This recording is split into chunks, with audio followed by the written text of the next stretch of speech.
আসসালামু আলাইকুম এভরিওয়ান। তো হঠাৎ চোখে পড়লো সিলেট উসমানী জাদুঘর। তো আমরা সাধারণত বাহিরের দৃশ্যটা দেখছি, কিন্তু ভিতরে কি আছে এখনো দেখি নাই। তো ভাবলাম ভিতরে প্রবেশ করব। আর এখানে ভিতরে প্রবেশ করার টিকিট ফি হচ্ছে 20 টাকা করে।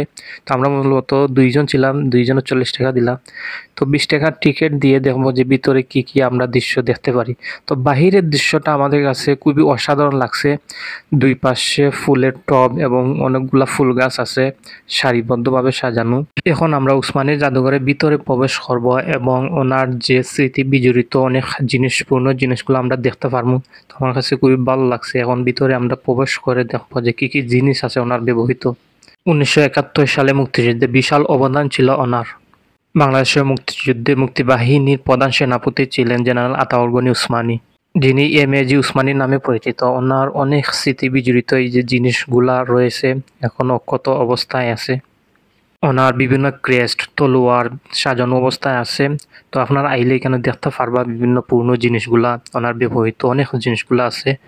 আর সোফাও রয়েছে এবং ওনার যে খাওয়ার টেবিল, বিছানা, এই যে এগুলা হচ্ছে ওনার যে ব্যবহৃত পোশাকগুলা এখনো সুন্দর করে সাজানো আছে। আপনারা আইলে দেখতে পারবা এগুলা। কিছু কিছু জিনিস আছে প্রায় নষ্ট হয়ে গেছে, অনেক দিন যাবত এখানে ছিল তো তাই নষ্ট হয়ে গেছে।